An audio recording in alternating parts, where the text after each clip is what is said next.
My name's Nick. This is Dave, and we are, I guess, live and direct from London, Yep. UK. We might not sound English, but Dave's actually Irish, and I was born in South London, but left when I was 3. Um, yeah, so we're here to tell you our story. It's interesting. We met at a pub, a place called Cross Keys, in downtown London, which is funny, at an ADHD event. And I didn't understand why the ADHD event was done in a noisy pub with drinking after, I'd found sort of sobriety about 2 years ago and had been, reading absolutely everything I could about the subject matter. Like many people in sobriety, when I stopped drinking, my brain never stopped uh, going at 1,000 miles an hour. I thought everything was going to be better when I stopped drinking, and then I realized I drank due to my thinking. And then I wanted to learn absolutely everything about why I sort of had found addiction at the very beginning. And I met Dave, and Yeah. And Nick's thing is he thinks that if you have ADHD, you're addicted, you're an addict, basically, and the two correlate very strongly together. Personally, I was diagnosed about 10 years ago in New York, and I've tried different treatments over the years. But I met Nick at this meetup, and he was telling me about a group that he was starting for in-person meetings, kind of inspired by AA. So I'd never really been to AA, so I went to one AA meeting. I found it interesting. But then you didn't like it. yeah, no, I didn't like it. Yeah, well, it was kind of strange. But I was more interested in the ADHD meeting, and trying to figure out tools to help people in person. So yeah, so Nick's been running that now for a few months, right? Yeah, so we'd done a cohort with the NHS, which is interesting. The UK's a lot more how do I say it? Social than North America, I find. So what you got in London is, would that be true or No, not? I haven't. Not necessarily. How do you mean more Well, social? Dave's lived in New York and California, so Yeah. I just think community is sort of a bigger thing, at least in London. Anyways, this is Whatever. different. Yeah, We don't whatever. need to But get into. I mean, we're lucky to be in London because you got 10 to 12 million people. You could basically, oh my God, you could create any kind of community you want in the world here. We're working with 2 or 3 universities. They're world class, universities. I mean, if there was an ADHD brain for a city, it would probably be London would be up there, wouldn't you think, with the diversity and the craziness and the sort of, we were discussing this last night, how Yeah. it's a unique, special place. Uh, So what's the background of the people on this Zoom, Nick? well, I think most of the people here are looking at sort of taking things beyond addiction. And, from what I've seen in the groups, I mean, Pat's put together an amazing, I have to give Pat great credit for what he does with this community on a regular basis. He has got some incredible speakers. I also owe Pat a shout out for putting me in touch with my sponsor, Wally Patton. I don't know if anyone knows him. He wrote Back to Basics, who's quite a sort of celebrated celebrity in the 12-step program. And Wally is an ex-Vietnam vet, really interesting guy. He's a scientist by background. So he's basically gone back to the old style of doing the program, which is a far more simplified approach, which is really fascinating. So it's something that I've looked at, we've taken and we've applied to ADHD because 12 steps might be too many for ADHD folks. So we've boiled them down to 4 steps. And What are those 4 steps? well, we get to know ourselves. I mean, they're very similar to the overall AA steps. So surrender. I mean, not unlike AA, you've got to admit that you've got ADHD, which I probably would have never admitted to if I hadn't found sobriety first, which is interesting. So I needed to find sobriety before I admitted to myself that my brain does not function maybe in the normal ways. I was always sort of driven by impulse control. I mean, as a kid, it probably all started with sugar, chocolate bars, led to becoming a collectible materialist, then led to, drinking, Okay. sex, all of these things, all these sort of impulse driven. I mean, what I didn't realize and what sobriety's given me, which is amazing, is sort of this awareness. I used to just go drive to the shop, buy whatever I want, buy a vape.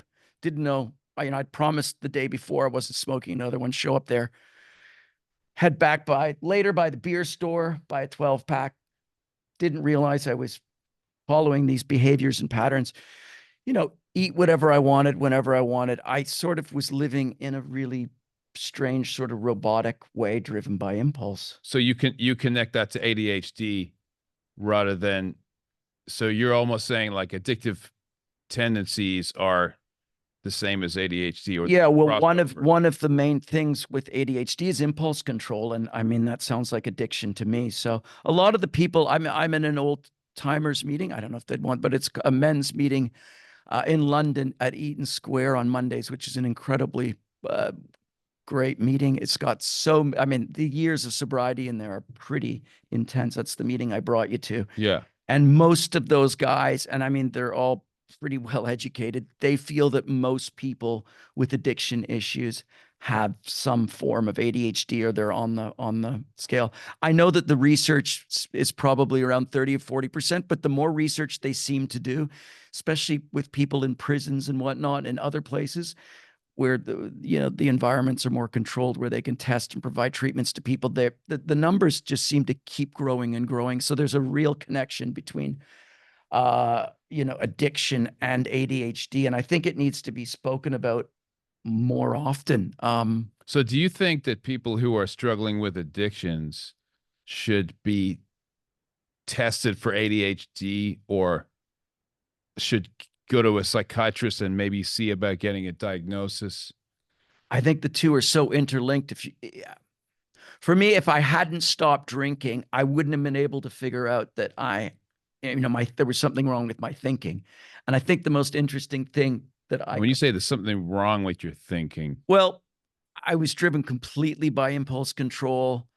I found myself repeating the same cycles over and over again, be it relationships, be it substances, be it behaviors. I just couldn't break them. It was a lifetime of, cycles that I couldn't break. And I thought with stopping the drinking, all of that would end. And no, it just sort of magnified my thinking and made me realize it was like putting on a new pair of glasses and realizing that my brain never stops, ever. I didn't know you wore glasses. Right now, you're not wearing. Are you wearing contacts right now? I'm wearing contacts now, but yeah, Okay. sometimes I wear glasses. Oh yeah, that's as you know. I I think the most interesting thing I got when I did have my ADHD diagnosis with the doctor here in London was basically, I think the most interesting thing he said was, I don't think you're an addict. I do believe I'm an addict, but he said you were basically medicating yourself drinking. And I drank in such a way, which was really interesting. I would call it marathon drinking style, which I would drink 3 times, or they call it titration in when you take pills. But essentially, I would drink 3 times a week, only beer after 6, between 8 and 12 beers. And what it would do, interestingly enough, is shut my brain off and help me sleep, because I've recognized that sleeping is a massive issue for me. I didn't realize that. I guess being drunk and hungover help with sleeping. Okay, so as far as your the meeting that you're doing every Wednesday, tell me again what it is. You're trying to bring people together in person, similar to AA, but there's your thing is different because there's more like tasks involved. It's more proactive in a way. So what I realized is AA's got an incredible framework for change management.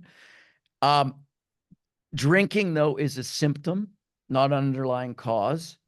And there have been people, there was a book that I ordered from California years ago, 12-step A Guide to Adults with ADHD Attention Deficit Disorder. The steps are incredible, but applying them to something like ADHD doesn't really work. It's like Overeaters and Narcotics Anonymous Right, or right. gamblers. You'd need to essentially create a new type of program. And being in London, we have access to incredible resources with the NHS. I work with a recovery college. I work with the mental health trust, work with university students at an unbelievable university. So having access to these kind of evidence-based tools and this kind of resources let us kind of build a new kind of program that was focused on people for ADHD. And yeah, but what I took from the program and what I love about the rooms is it's, the rooms are so special, especially in person, where you can open up and talk about things that generally we just don't talk about. When I went to the bar, I never had the conversations I have in the room. Generally, with my family, I never did. Maybe once in a while with friends, I might have these types of conversations. But, Yeah. the deep, important, meaningful conversations you get in the rooms that we don't, unfortunately, get elsewhere in life. And so I wanted to take that aspect. And so the community aspect, the sharing aspect, and also the idea of steps and a program, a framework, because that's what I was always missing. Right. My whole life, I had been sort of scratching at the surface. I did the Vipassana 10-day meditation retreat.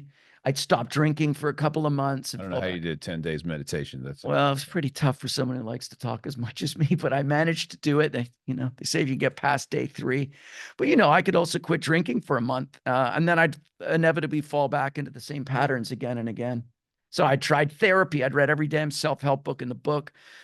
None of this stuff worked without sort of a support community. And the one thing I had done in group and community my whole life, well, listen, I went to school, I had a family. So we do everything in life in community. It's funny when we try to change ourselves, we try to do it alone. Hmm. And, I've always kind of done Yeah, that's these true. workout groups in group and just far more effective. So Yeah. surprise, surprise. Okay, so I'm not that familiar with this group, but this group is primarily an addiction recovery group. Is that correct? Yeah, so I think most of the people on this on the call have sort of dealt or are dealing with their recovery issues, Yeah. and they realize that there are sort of other layers of peeling the onion, is like what they like to say in the rooms a lot of the time. So Okay. when you stop drinking or using drugs, you realize that there are a lot of underlying issues, a lot of them to do with selves or the hole in the soul, as we call it, or the busy mind, the monkey mind. And then when you stop using, and that could be anything, that could be a relationship, it could be. Okay, well, here's a question. Here's what I'm curious about. Mm. If someone has an alcohol, if someone's alcoholic or they struggle with alcohol, they have an alcohol addiction, and they curb that, do they what percentage of those people will pick up a different addiction in its place? It sounds like your experience, you take away one addiction and you replace it with something else because you're searching for a dopamine hit, and you have poor impulse control just generally, just soberly.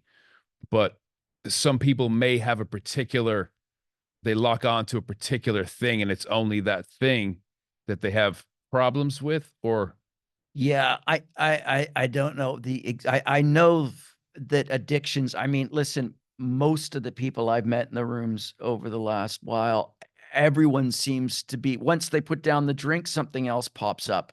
So addiction oh, really? seems, Okay. yeah, it never seems to be one thing. You stop drinking and then you get addicted to something else, and then you get rid of that thing and you're addicted to something else. And it seems they call it the whack-a-mole. You hit one thing on a head and But then there could be healthy addictions as well. there could be. I mean, but I know people that have run themselves to their knees are destroyed after stopping drinking. That seems to be a common theme.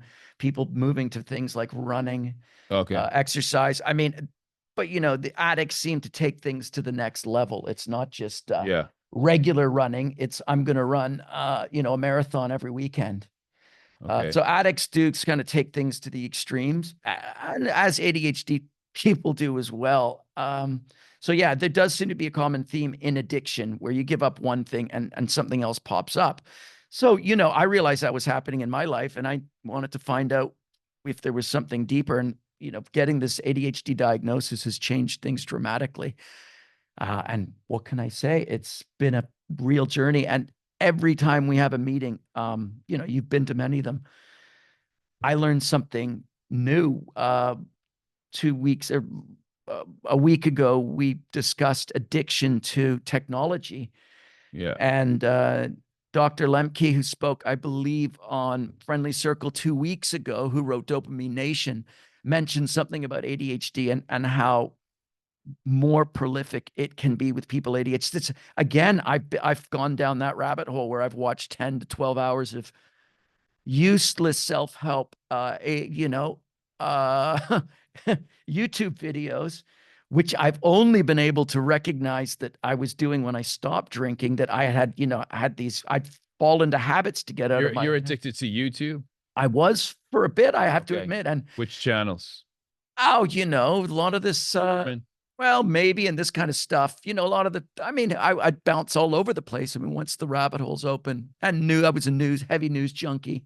Okay. Especially when the Ukrainian war started, I fell into that and couldn't pull myself Okay. from, the drone warfare and whatnot. But yeah, Right. I managed to the awareness that I've gotten stopping drinking, I think is one of the greatest things you can get when you are in a program.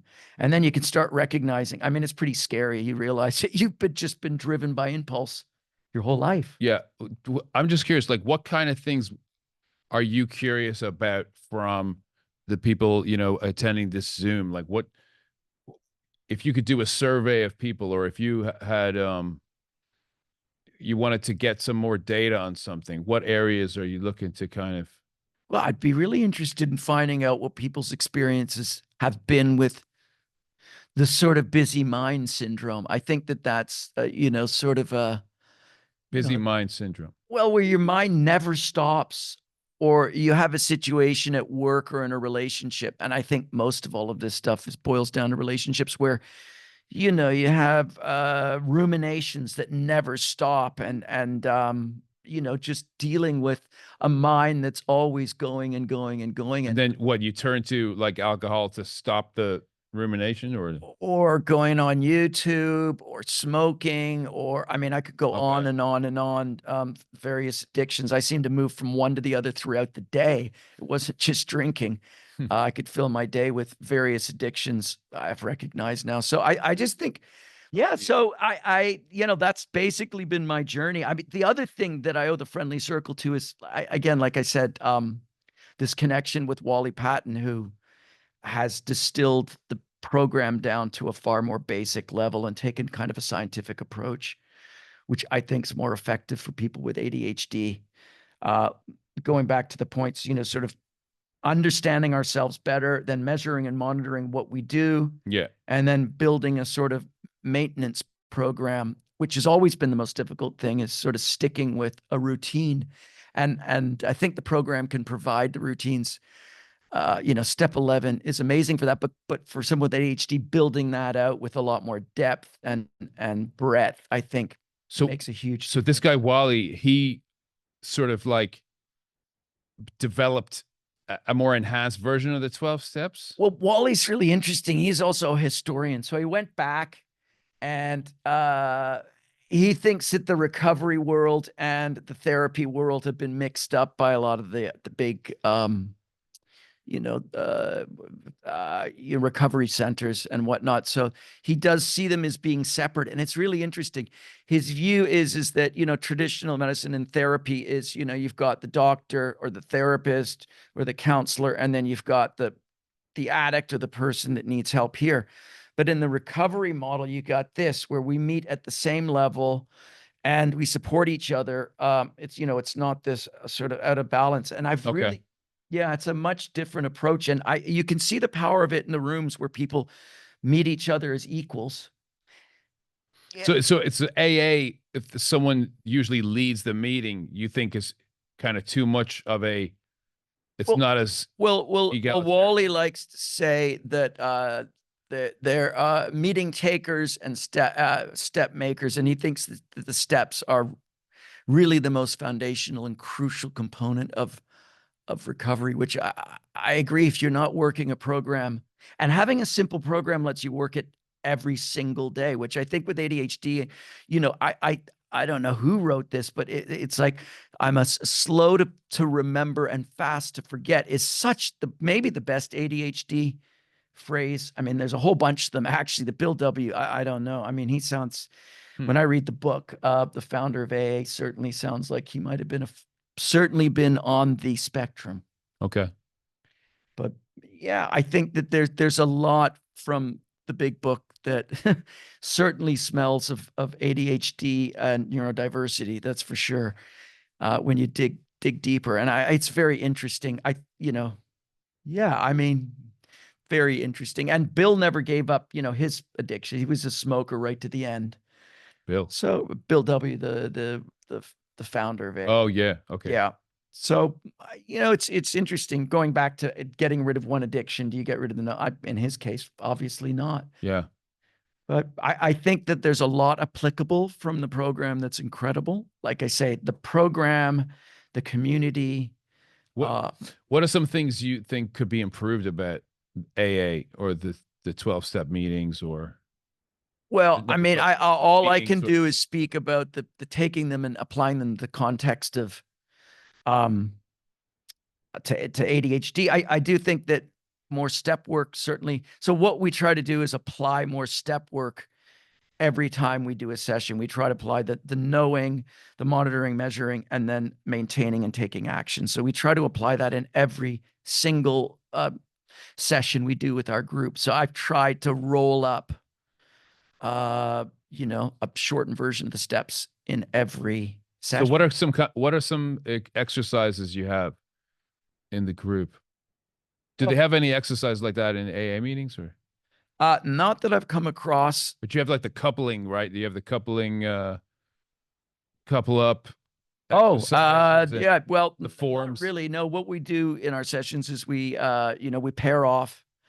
I mean, in the original steps from, Wally's gone back to the original methodology, which was more effective for sobriety. It was quicker, so people could, generally, and I think ADHD is very similar to addiction, that there are windows of time where people want to change, and you have to move people through the program pretty quickly. If not, if you're doing the steps over 2 years, thank God someone took me through the steps in 2-3 months, because I don't think I probably would have finished the 12 steps in a year. That was just too long, especially with someone with ADHD. I mean, that's just way too long. So that's like 1 step a month. No, that's not how it works. Well, that's not the way it was supposed to work, but I think, the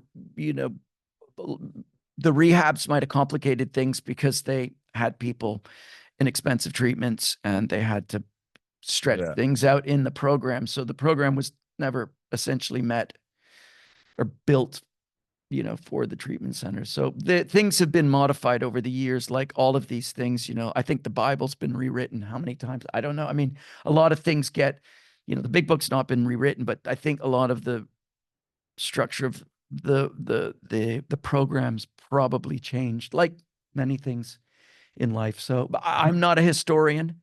I've just Why not? No. Why not? Well, I am interested in all of this sort of stuff. And I do think, I mean, the history of the program's incredible.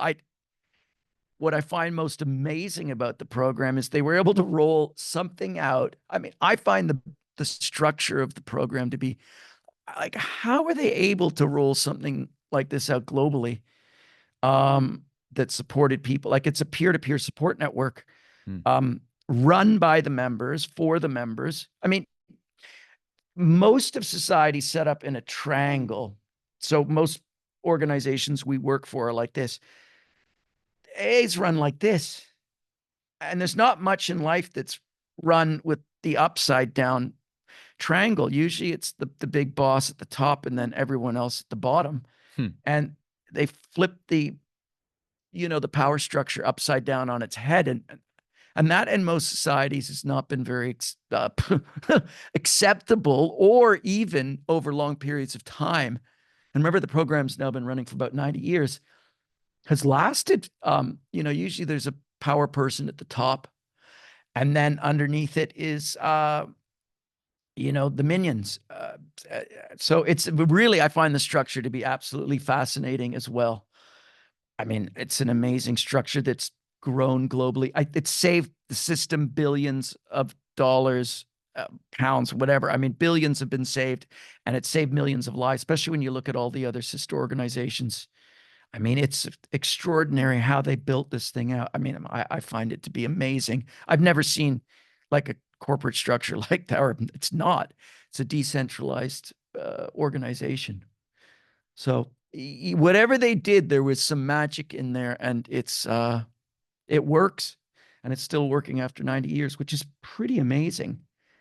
So I mean, Yeah. how long do stocks last? I mean, on the NASDAQ, I think, 10, 15, 20 years now, like famous companies we grew up with have disappeared. Yeah. The programs outlasted Pan Am. I mean, I could just go on. I could do a laundry list of Yeah. famous companies we all grew up with that are no longer in existence, that the programs lasted longer than. So I think that that's kind of interesting. But yeah, I mean, it's an amazing program that, I mean, and the sharing, like I say, I really wish I had had a type of program going up when I was younger. A framework, especially with my busy mind and getting distracted and Yeah. a lack of focus. Having a program can really deliver, the structure that someone with my brain needs. I need a structure. I need a focus every day. Yeah. Or I don't know. How about you in your situation? Having some structure. How does it work? Better or worse when you've got structure? Yeah. I don't know. I think routine, maybe some routines help, but I'm curious about, some of the people in the meeting, like how do the meeting normally go? Do people ask questions or? Yeah, so we've got a slightly varied structure. We do have structure because managing an ADHD meeting can be challenging at times. But yeah, we've got structure in the meetings, and we go through materials, and Yeah. in many ways it's similar. We do plug in evidence-based research, which is kind of a different approach. So we're trying to take, there's actually a laundry list of matters that people with ADHD, it's incredibly complicated. The comorbidities with ADHD are obviously addiction, what we're talking about tonight, depression, anxiety, loneliness, massive relationship issues. I mean, I can't tell you how many breakups happened, probably in retrospect, due to my ADHD. I mean, it's all really makes a lot more sense why many of my relationships. You can't blame that. No, I mean, I don't blame it completely, but it does certainly create a lot more clarity around the way that I behaved and the way that I act. And I see it every day. I mean, yeah, I mean, anyways, it's an awareness that people in recovery on this channel would understand. You sort of wake up and like, oh my God. Huh. And that bit's painful, being diagnosed later in life with ADHD. I think a lot of the kids now, I think that it's accepted now. I'm from that generation. I was born in 71. So, it was sort of pull up your socks and be tough and get on with it was sort of the old. And my mother was a mental health nurse and my dad's a doctor. So you'd think that there would be support, but no, it was sort of like, this is it, get on with it. And you do toughen up. And the thing is, though, is these things snowball over the years. ADHD people are pretty tough and resilient, but they build up, build up, and build up. And what I've noticed in our rooms and what happened with me is I had that triple shit sandwich, which was a breakup and a job loss and having to move. And all of the years and years of things compounding led to sort of a how would I say it? Sort of a breakdown of sorts, which made me look for recovery. And I was so lucky to have some old friends in recovery that brought me in, and they had a great sponsor for me. I mean, it was just a miracle. But what I think is crazy is that you said your drinking habits were such that you would have like a binge session and then take the next day off and then a binge session and the next day off. Is that right? Yeah. So I seem to manage to be able to keep myself between, I would drink after 6, say on up to, I never rarely drank on the weekends. And someone could give me all the free booze they wanted. I wouldn't drink it. We had very rarely drink during the day. I was yeah, and then so the next day I'd be terribly, my hangovers really getting bad as I got older. But so what would happen is I'd be drunk, maybe Monday night, and then Tuesday I'd be hungover. So that brought the noise levels down. I could turn the noise levels down with the hangover. I didn't realize that I was doing that. So the next day the hangover would carry over. I could sleep because I was hungover and I'd had a long day and maybe did some sports. And then I would drink the following day Oh, after that. So it was keeping myself in this awful cycle of yeah. sort of perpetual hangover. And it's a binge drinking style. I don't know. I mean, everyone's got their Well, I own. just saw an article in the New York Times today about there's a new term for binge drinking called high intensity drinking, which is Well, like binge. A binge drink is like 6 drinks or 4 drinks in 2 hours or something. And then 8 to 10 drinks is called, they now call it high intensity I was in drinking. the high intensity. I was drinking at least 6 beers in an hour. I would drink a beer, 2 sips, maybe. I could drink, I'd maybe drink a beer, I don't know, every 3, 4 minutes, 5 minutes. And another thing, remember we were talking about this because when I was drinking like kind of like a 6 pack a night kind of thing. Well, like 4 or 5 beers a night every night. But I don't know how you were alternating days. That to me is bizarre because it's almost like the day after you drink, that's the day that you definitely most feel like drinking, you know? Well, I'm not But Irish. you got so hung up. Yeah, well, you're not Irish. But You are. Sorry. um, but what was I going to say? Yeah, the thing is, I would not drink if it was just vodka or gin. I remember I was telling you that, or tequila. Yeah, we had, If it was just straight, I wouldn't want it neat. I like rather, but if it was beer or cider, I'd drink that. So yeah, we that had should be like a subcategory of alcoholic or drinker who only drinks it. carbohydrated. Yeah, it's so interesting. We had this discussion. I think it was the sugar content It's and not. It's sugar plus alcohol. yeah, and The also fizzy combination. drinks. I always love Yeah, but fizzy drinks. but the combination of sugar plus alcohol at the same time. Yeah, well, sugar was my first addiction, Or yeah. which makes total sense Oh, because okay. beer is sugar at the end of the day. So I naturally always, you're right, I could have a bottle of vodka in the house that would not necessarily be touched unless I didn't hit my drunk point. And then Okay. yeah, and then of course I would be reaching for the hard liquor if I was out of beer, but always it was beer first and foremost. And I think you're right, the sugar content. And there's all these interplays with addiction. So the sugar played a huge role. And I've heard if you're an alcoholic, the worst drink to drink is a rum and coke because you get the double sugar Oh. from the sugar cane and the coke. But yeah, there's no question sugar probably played a huge role. I mean, I still have problems walking by the convenience store and not popping in for a Yeah. nasty Mars bar. I had one today. It's not that bad. It's not that bad. I mean, I did worse things, but it's Yeah. still one of my great pleasures that I can't seem to control. But So what else? What else do people talk? What do people talk about on this group? Um, well, yesterday we talked about RSD, rejection sensitivity this disorder this morning. no, I meant this on this Zoom. Oh, on the Zoom group. I mean, These. Pat covers all sorts of really interesting groups, and and he wanted us to speak because he thought that ADHD fit nicely in with all the other sort of they've got great people doing recovery work, more holistic kind of approaches and Like trying to come up with a better treatment or better understanding. It's the never ending search for yeah, well, how to. there's Yeah. incredible programs out there that It's not just like, okay, well, I go to AA and that's it. yeah, I think a Or lot of the not time, just like, well, I got ADHD and I just take Adderall. yeah, I think a lot of people realize that when they stop the drinking, they realize it's the thinking, and then they dig deeper, and Well, yeah. that So it that could be happens in most therapy. It cases. could be Yeah, it could be ADHD. therapy. It could be, I mean, groups like we've got.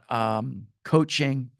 With ADHD, there's coaching, there's therapy, there's obviously the meds, which, you've been on the meds yourself. Yeah. And, the pros and cons of the meds. I mean, Yeah. there's no free rides with any of this stuff. The nice thing about groups is the cost could be less than the meds.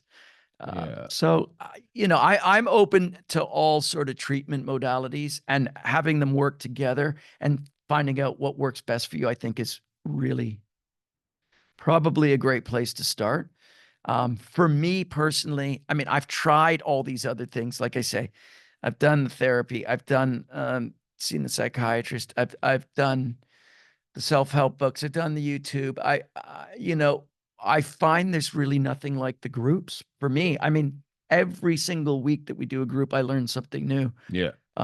Yesterday we were talking about relationships and how we get stuck in, can get stuck in extreme relationships to get that dopamine hit, Yeah. and dysfunctional relationships, Yeah. which is a common theme Yeah. in many people's lives in the group. It was kind of interesting. If they were to date someone that was really nice and boring, they would blow that relationship up. And when they found someone exciting and dysfunctional, they seemed to stay in that relationship. And, even when we stopped drinking, relationships obviously play an enormous factor in most. I mean, it's the relationship with the substance. It's a relationship with a person that, that you're either dating or a family member. I mean, yeah, I mean, what can I say? It's all rather interesting. I mean, I'm all new in the discovery of the awareness of all of this stuff, which is pretty scary at 52, to be sort of all of a sudden more awake. I don't know how else to put them. Right. I don't know how to rephrase it, but sort of waking up to many of the things you were doing sort of in automatic mode. Yeah. And it's a challenge, and I couldn't do it alone. I mean, I know that I So would you fall believe back. the in-person meetings are essential? Yeah, for me, there is nothing like, I mean, I think Friendly Circle is amazing. It provides amazing resources to a global audience, but let's be frank, it's very hard to beat an in-person meeting. And Yeah. a lot of the research bears that out. I think over COVID, more people fell off the wagon in the recovery groups, and kids that were learning via Zoom, the teaching, the quality of learning dropped way off. So I think we've got a lot of research that backs up that, humans like to be sort of hanging out with humans. I think 80% of body language is 80% of communications body language. So you lose a lot of that. When I looked to get myself diagnosed, I couldn't believe most of the psychiatric places that did ADHD diagnosis all wanted to do them online, which I thought was outrageous for, I don't know, £1,000 that no one would see. Okay, but we're on an online thing, so let's not bash online things too much. Oh, no. But I know just, what you're talking I about, 'cause just, it's like kind of hard to read the room. It's very bizarre for me because my background's in acting, and so yeah, it's different. This Zoom thing, I never got into it during COVID or anything like that. yeah. So yeah, I mean, Okay. what can I say? I mean, like, I think that I get asked all the time to bring the course online, and I'd love to, talk to people on this group and see what they would think about doing that. But yeah, I'd really need to think hard about how we would effectively bring a group. I mean, it could be done. There's no Yeah. question. I mean, Pat's got some amazing speakers that take people through. He had one guy who brought people through the program like in a very fast. He did like took person through the steps in one session. I thought that was incredible. Oh yeah. So yeah, there can be ways that could be worked out, but I think People are learning. busy too. They can't always go to a meeting. No, I mean, listen, nothing beats the convenience. We live in a society though of convenience. And when you make that extra effort, I think you do get some extra rewards as well. But Yeah.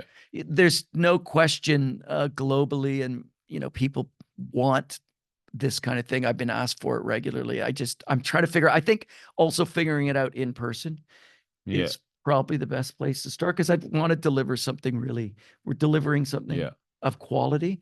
So what people- you're doing right now is you're prototyping. If we can sum up what your well, goal we've already is here, prototyped what 2 you're doing cohorts. is you're prototyping an AA inspired Yes.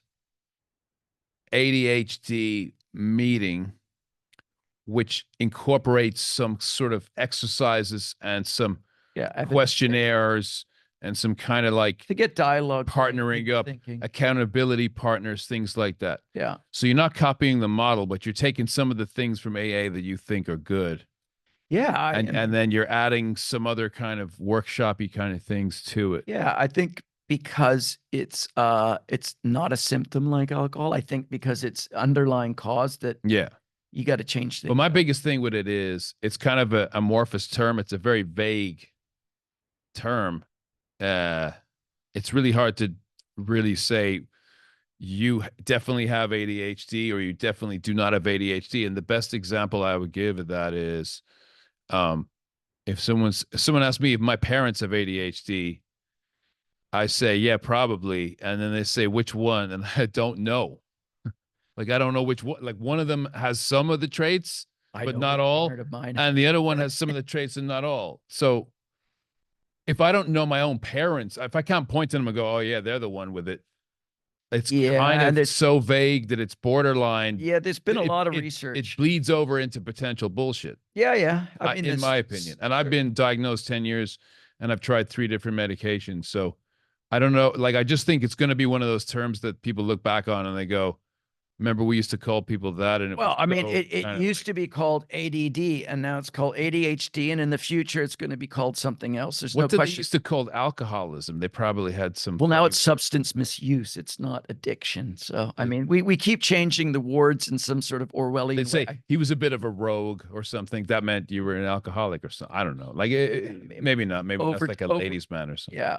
Over time, these words change. Not always for the best. I think sometimes we try to soften them, and they're pretty hard issues. But I think ADHD is a cluster of yeah, but issues. that's just another way of kind of passing the buck. It's not passing the buck. It's another way of kind of saying, well, it's a cluster. Yeah, but there's certainly, I'm not saying it's bullshit because Yeah. I definitely believe that there are some things about it that I resonate with, but it's just, I don't resonate with all. It's like, if you have 5 of these 9 things kind of thing. Yeah. I mean, when So- I read Dr. Hallowell, he's one of the leaders in the space, his book, ADHD 2.0, I fell off the chair. I was like, this is my story. Like, I was reading my story when I read that book. Oh yeah. What was that? What was that about? Well, it's just he's one of the most well-known. Yeah, I've heard of him, doctors but in like what research. was his story and how did you go? That's me. Well, I mean, he's a physician who sees people with ADHD. I mean, all of the chapters were, examples of how ADHD has affected his patients. I mean, he's changed the name, but he was giving examples, and it was like, oh my God, this is me, and this is me again, and this is me again. And, I reread the book recently, and it resonates with me. Yeah, and it certainly makes a lot of sense, the interlink and correlation between that and my addictive behaviors. There's no question. And I mean, yeah, they're feeling it's, at least 30-40% of people. And I think in his book he says it's 5 to 10 times, people with ADHD have 5 to 10 times more probability of addiction behaviors. And in my case, there's no question that I have addictive behaviors, and that will always be with me. I mean, I have difficulty walking by a convenience store and not. Okay, but that's not so bad. It's not so bad, but like, I can't control myself. All of a sudden, I'll find myself every day buying 3 chocolate bars every day. I mean, it starts leading to these patterns. In the old days, I couldn't see that. So, but if you're in the States, yellow number 5 is legal over there. And so you'd be eating even worse. probably, but I mean, the key with all of this, though, I think, is awareness. And then if you have the awareness, which you obviously do because you come to the sessions and you get something from them, don't you? Yeah. And you certainly share insights that I hadn't thought about before. I mean, what was one of the other really interesting things is how we use humor to get dopamine hits and then also mask the way we communicate. And someone said that in the room the other day, and it was like, oh my God, I've been doing this my whole life. Hmm. It was really strange. So I don't know. I You've mean, been doing what? Using humor? using humor as a way to, get feedback from people, boost my dopamine. I don't find that amusing. Sorry. Well, No, I'm I just guess kidding. now that I stopped drinking, that's funny. I used to be. No. Okay. But I don't know. I mean, I get insights every time we get a group together, like I do in AA. I mean, Yeah. even in some ways more so now that I've stopped drinking. I think that, when we have these sessions, especially all around relationships and I mean, yeah, the thing that I notice about it, about the group that you had and also the AA is that everywhere else in the world, you have to kind of fit into, you're kind of playing a game a little bit in terms of how you're being assessed. You're being rated on your clothing and you're being asked, what do you do for a living? And there's all that kind of stuff. And the one thing that's good is that, yeah, you can kind of go in there and you can be completely vulnerable. You can kind of say, well, my life is a mess, yeah, there's whatever. not many places you can do And that. no one's gonna go, oh, this guy's life a mess. Like there's not, it's almost nowhere you can do that. No, In a group setting, I can't think of anywhere you can do that. no, and I think that's what first drew me to You AA. can't do it around your family. No, You can't do it. my first meeting in AA, I couldn't believe I could speak so openly about my problems. And it wasn't even, I mean, most of the discussions weren't even around drinking. They were just dealing with life. And it But you was, also don't want to dwell too much. You don't want to, well, like what you think of becomes preeminent in your yeah, mind. you don't want to become the label of the symptom or of the diagnoses. A lot of people get stuck in a negative feedback loops, but we try to keep our groups very positive. I mean, Yeah. I think that's an incredibly important thing to bring up is that it's very easy for both alcoholics and ADHD people to go negative, and keeping the room positive is absolutely critical because then it could become a giant whinge fest where people just spend the entire evening complaining about their problems, which is very easy to do. And we really try to steer away from that. And that's hugely important, is to keep things on the positive and, make it a discussion. Yeah. Well, there's certain words, I guess, like commiserate and like wallow, I don't know if those are good. No, generally not. I mean, Commiserate, if, briefly yeah, I think it's important to recognize the pain, identify and identify and relate. recognize the pain and relate to it. But Yeah. then dwelling on it is probably the Commiserate's not, worst maybe thing we not so can bad. do. Wallow, not good. No, wallowing's very bad. But yeah, you want to be problem solving oriented. I mean, ideally, but Yeah, maybe that's easier said than done. And some people, it's also about acceptance too, right? So, acceptance is a huge part of it. and if you don't accept, like if you go straight into problem solving mode, that might be because you're not ready fully accepting your situation. Yeah, and the That could first be a step in default AA is thing. accepting. Yeah. And it's the exact same with ADHD. You need to accept that your brain might be different than others. And I think that acceptance is absolutely the first step, and it's no different than AA. You have to accept that you might be different. And I think that that's such a crucial step towards recovery. I don't think recovery is But different in a possible. good way. Yeah, no, I mean, That's the thing with the AA. There's not really much good about being an alcoholic, but with ADHD, arguably, there are some benefits, some, the right? jail's full of people. The jail's full of people with ADHD. Well, I think it's sort of the 60%. prison. Yeah, prison population's incredibly high. The unemployment rate for people with ADHD is high. So, we get a story spun to us in the media that there are superpowers, and there's no doubt that there are superpowers, and there are great famous athletes and actors and whatnot. But I mean, these people are the 0.01%. The majority of people with ADHD, I think, really struggle on a daily basis. Yeah, maybe. Yeah, but you don't have it. You got to look at the numbers, I guess. Yeah, well, I suppose if there's like so many prisoners, yeah. I don't know, but if you were to write a book on the pros and cons of ADHD, it might skew towards Cons. not being a superpower. But Yeah. if you can recognize what traits you've got, and then you can try to play to your strengths, there's no question that you can probably have a much better life. I mean, that's what Dr. Hallowell believes, and I think he's right. And I think that, the group approach where you help each other identify. I mean, a glass half full approach is always going to be better than I mean, I live unless my you're an life. alcoholic and the glass has like whiskey in it or something. Yeah. Well, yeah. I mean, I lived my life like, always empty that glass. with the glass either empty or full. There was no in between. Huh. The glass for me, and that's a lot of ADHD people. It's either No, I'm talking about a mindset. Yeah, well, my mindset's always been 100% or nothing. So, I mean, Oh. it seems to be common with quite a few of us with ADHD. Okay. It's an all or nothing. Like you say, when you love something, the hours go by, and if you're doing what you love to do in film work, So but if you it's something focus, you hate, then it becomes completely unmanageable. So I think it all depends on the person. Again, it's a spectrum, and all of this stuff still is being figured out. And like you say, I mean, there's a spectrum. We're still in the early days of the ADHD. We're in the early days of understanding the revolution. brain. Well, understanding the brain, but we're starting to learn a lot more about, genetics and addiction, and genetics and ADHD and the way the brain works and both of these things. And it's all very complicated, but I can tell you having a support group makes a huge difference for me.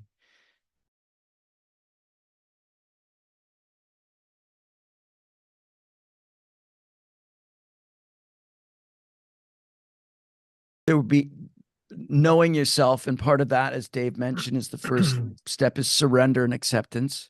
So it's a massive component. I think if it's no different than I think AA, if you've got to recognize that your brain works differently, measure and monitor, maintain. I mean, those are them in a nutshell, essentially. I'll be going in further detail in Dublin, but as a general overview, I mean, that's essentially the program. And then we put in a lot of evidence-based research. And then every time we have a session, we try to, like Wally says, we try to do all the steps in one go, which I think is a really effective way.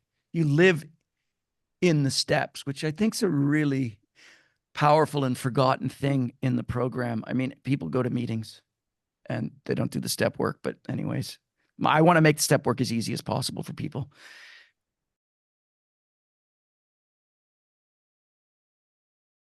Test? Question. I don't think they really have a test. I did. This is why I said it's not bullshit, but it's very amorphous. Well, I use the DIVA 5, which is the European tool. There's the American ARS. There's the American so there are these clinical diagnostic tools. What is it? The ARS. They don't test you though. Yeah, well, the most look at the list and you go, yeah.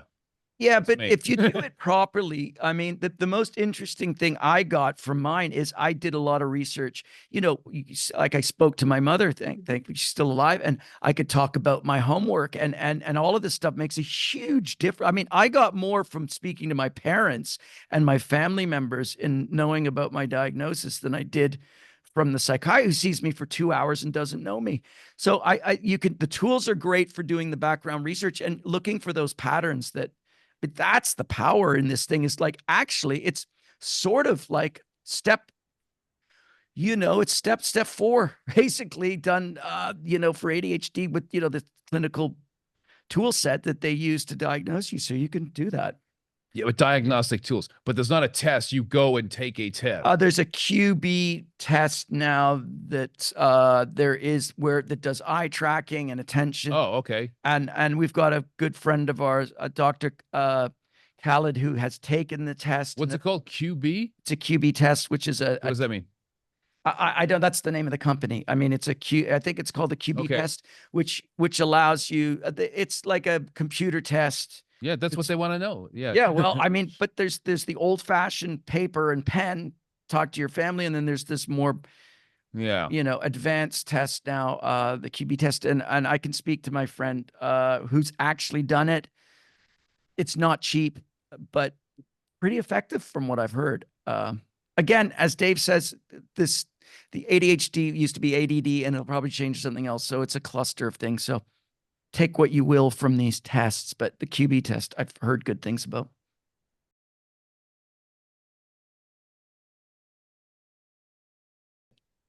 All right. I do like the approach. I mean, that is certainly Wally's approach too. You've got to live in the steps all day, every day.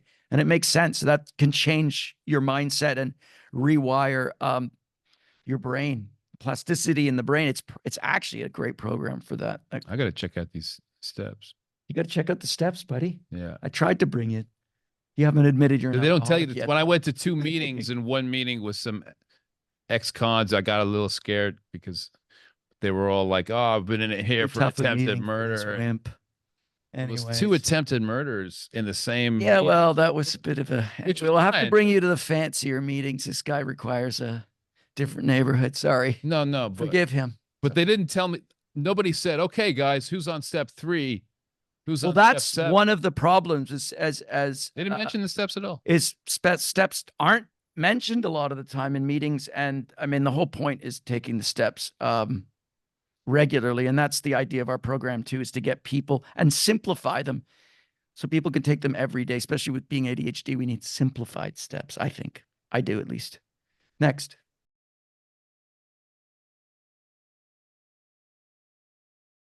Funny, we'll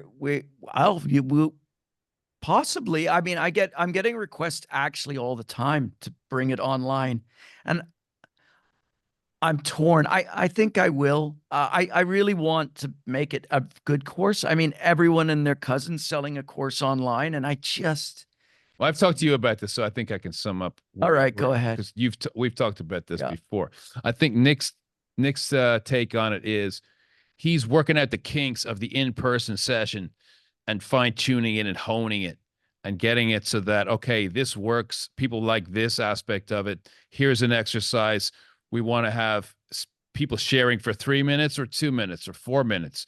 When do we have the break? How long is too long? How big is the group?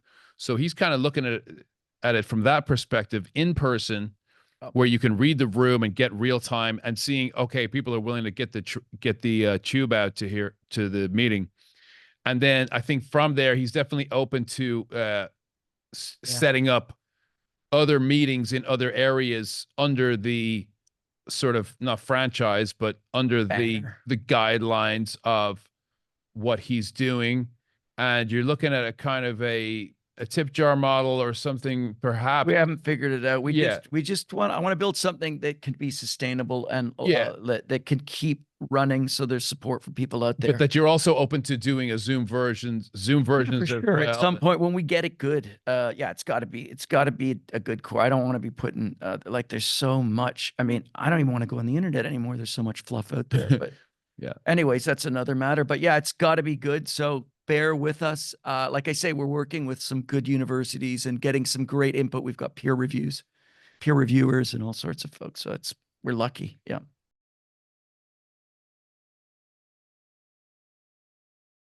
I don't really want to go down. I mean, everyone's so different on the meds. It's such a slippery slope with the meds. I mean, I could speak to, because I've been on the different meds, 3 different medications: Ritalin, Adderall, and Adderall's not available over here, but it's the biggest one in the States. And then Ritalin and what was the other one? Vyvanse or Elvanse. And absolutely, I've noticed an uptick in. I wouldn't say I suffer from anxiety or anything like that, but certainly there's a worry that increases on the meds. And there's I'm certainly more anxious on the meds than off, personally, for sure. And so, anxiety is the number one comorbidity with ADHD. Is that right? Yeah, it's the number one comorbidity with ADHD is anxiety, which makes total sense that you become anxious with a brain that never stops thinking about the past or the future, followed by probably depression. But yeah, anxiety is the number one. I mean, they go hand in glove again. like I feel addiction does. So anxiety is just part and parcel of ADHD. It's the number one comorbidity Oh, from what I've read. Yeah. So wow. it's normal. And then I don't know what you treat first, what you treat second. So Yeah, it's yeah. challenging. And everyone's different. I've taken an SSRI, and if they can be dangerous if the wrong ones. I've taken two. One really was not good for me, like really bad, and then one of them worked. So it all depends. And then also getting the titration, the dosage is absolutely the dosage is so important.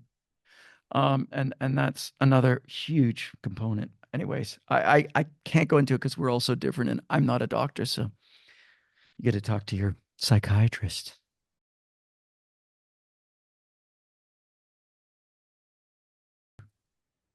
Yeah. Yep. It's a massive issue. And this is, we did we did a session last week on technology, and it's one of the, we talked about earlier, the Dr.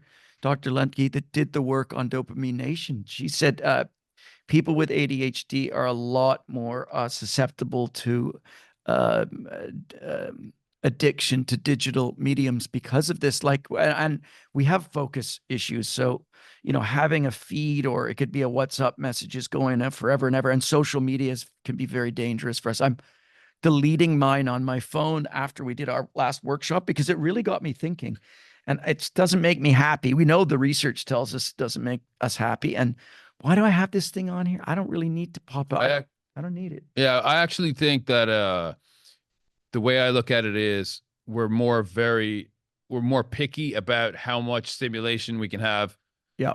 than people who are not ADHD. So in fact, sometimes a lot of stimulation is what I want. And sometimes I want like no noise at all if I need to Yeah. focus on something.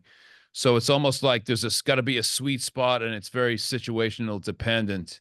Um, so yeah, I can't say like a lot of stuff flashing at the Nothing same worse than the time phone pinging sometimes can every be great. 5 seconds. The So, worst. sometimes if you're like looking at stock charts and they're all going, because when I was trading stocks and stuff, you're looking at all these windows and you're kind of into it, right? But then other times you're in a cafe and a baby starts crying like across the cafe, and you can't do anything. You can't read. You're just like, I can't, Yeah, we could I be gotta go super outside. sensitive. Yeah. It's So, also why we're good at reading the room as well, well. no, it's about like, yeah, it's got to be in the sweet spot, and it's very much depending on the situation as far as what you're talking about in terms of like messages coming in. And some people, they might actually get into it. They kind of get like, oh, there's all these messages, but obviously the person here, it was not. It was like, oh God. Yeah, So I'm yeah, kind it of can with go you. either way. Yeah.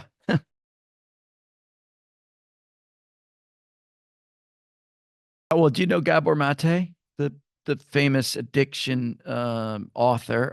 He wrote a book called Scattered Minds, and it's interesting because the other guy on the other side, he believes the nature nurture, where he had a traumatic background after the Second World War. He was a baby in Hungary, and anyways, his framework is all trauma based, which I think most of our issues are trauma. But at the all the lens is always that. And then there's another doctor who's quite famous, is Dr. Barkley, in the ADHD world, and he thinks it's all genetic. So I don't know why the two worlds can't live together, but trauma and if you have ADHD, you've had a lot of traumatic experiences in your life, and it makes sense that they build up, build up, build up, and then you get So PTSD. just to be clear, what you're saying, he's asking about the comorbidity, but Yeah, Gabor Mate's thing is that the ADHD is a symptom caused by the trauma. It's a trauma response. It's not like comorbid, like they're both yeah. occurring. Well, I mean, It's you're more like complicating things by bringing Gabor Mate, but there is more research going on. I don't know exactly, but there's certainly linkages. There's no question that there's serious linkages. I don't know which way it goes, if you know what I mean. It the one theory. I one guess the leads. theory is that if you're at least from the Mate guy I is don't that think we know. if you're if you're experiencing a trauma as a kid, one of the ways you cope with it is you distract yourself and you go into, or if you're depressed as a kid, you go into a dream world, an imaginary world. And so, yeah, so that would be the inattentive type of ADHD. So yeah, that definitely seems possible. It's very complicated, all of this stuff. And they're just, we're just learning about the brain, but there's no question that Yeah, there's a ton of similarities between the two. Yeah, I would. Yeah. Yeah, good question though. But that's the problem with this stuff. It's so interlinked with other, yeah, it's connected with some anxiety, depression, addiction, PTSD. Like it's all wrapped up together. It's a big, rat's nest of issues. It's one of the problems with the with the topic, but we're trying.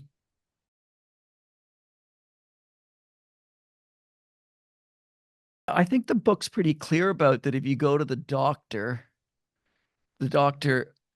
uh takes, I mean, I think that the books, I don't know, Pat. I mean, I'm not the big book expert here. All right. So I know there are people that can quote every single paragraph out of that book. That's not the way my brain works. I've read the book multiple times, but I don't have it memorized. So, but I do believe that there is, that there's the doctors. Is it the doctors?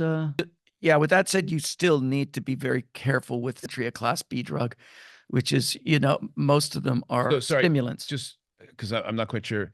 Is this like you can't mix them? Is this a question about you can't if you're? No, I just think that there are certain people in AA that are really against the stimulants, and there are I mean, if you're an ex-cocaine addict and drinker, which there are a lot of them out there, Right. taking a stimulant, there is, let's be honest, there's dangers with everything. So you have to be very careful. I had a buddy of mine, he took the whole bottle when he was prescribed it recently. So I mean, That's too much. yeah, yeah.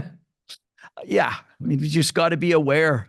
That's what can I say? Yeah. You can look at the evidence-based research as well. I mean, there has been a lot of studies done on these stimulants. So that's probably the best place to go to PubMed and have a look at the evidence-based research around this. I mean, that's worth looking at. They've been doing this for years. I mean, they've been giving kids Ritalin for years. So they've been studying this for a long time. So it's worth looking at the research.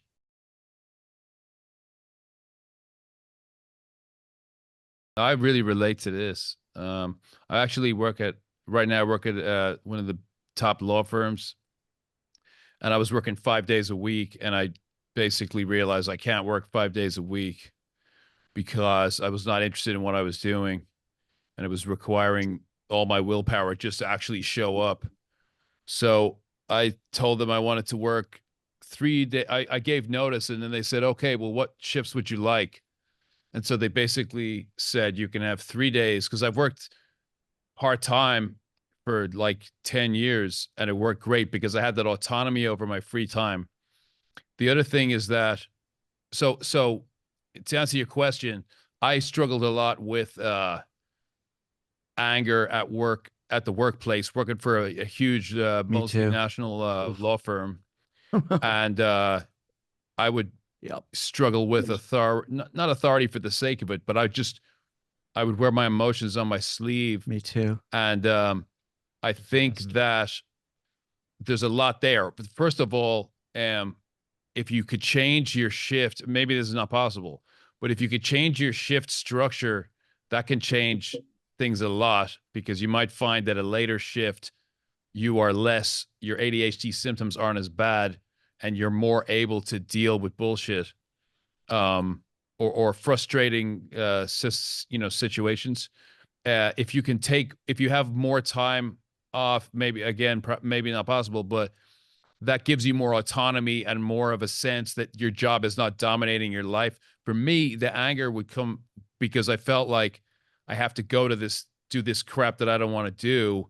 And it's taken up, I have to do it like most of my life just to just for the privilege of doing this. So obviously your work doesn't sound like it's very stimulating to you, but I would also say that depending on where you work, they might welcome your efforts to improve their process. You know what I mean? I mean, it all depends, right? You know, you obviously know better about your Yeah. And specific situation, but some places are open to that. And also, I also say this too. Uh, when you take a job and you go in, everyone tells you when you're going for an interview, you know, you're interviewing them as well. And so when you go into an interview, it's like a level playing field where it's like the employer and the employee. And it's kind of like, well, you know, I'm going to ask for this much. And it's very even on the interview, right? And then what happens is once you accept the job, now the power dynamic is completely shifted all in their favor. So they can start redefining the terms of what your contract is. So I think if you remember that actually, no, you're still in an ongoing dynamic agreement. I'm still agreeing to come to this office and you're still agreeing to pay me this amount and you're basing it on whatever terms you had. So in other words, you can push back a little and you have it takes a lot for them to fire you. You know, I don't know if that's a concern, but there's many levels that they have to get to fire you, and they're not going to fire you unless you're showing up drinking or if you're using like offensive slurs, really. So there's a lot you can push back on, if you go about it the right way in terms of finding something that works, where you can suggest an improvement to the process, or you can say, you know what, I'd really like to work 4 days, 10 hours, or something like that. yeah. And you're in the UK. It sounds like there's a program called Access to Work that you could look at, which is an interesting program that might be able to provide you with some allowances to help set up the environment. I don't know if that'll be any use or not. It does take a while to get, but possibly. I mean, yeah, it's challenging in the workplace actually telling them that you're ADHD or not. I don't know. I mean, No, every workplace is different. There's a lot of politics around that. It's well, work and ADHD. I mean, God, you could have endless sessions about that. Um, yeah, it's a bane of one of my existence as well. So you're not the only one. I think we all struggle.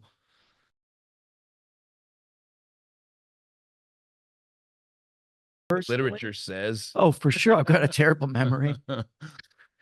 I have to ask my brother what happened when we grew up. Like, I don't know. It's weird. I remember some things crystal clear, and then other things just, I mean, my memory's never been great. Yeah. I know it's one of the main key issues with ADHD. So I've had memory issues my whole life. Yep, for sure. That's me. I would just say, like, I noticed coming off of Ritalin that all these random memories would sort of appear in the last year or so. I've had memories from that are, I don't know if they're suppressed, but they just kind of, you know, they just show up. And that you had things you hadn't thought about for a long time. So I definitely think the medication affects your sleep, and then going on the medication and coming off the medication messes with your sleep, your dreams, and also your memories, and it can bring up random memories. That's the main thing I've noticed. Yeah, I don't have any experience with the meds doing that, but my memory's always been poor. So yeah, what can I say? I mean, that's one of the key elements with my ADHD.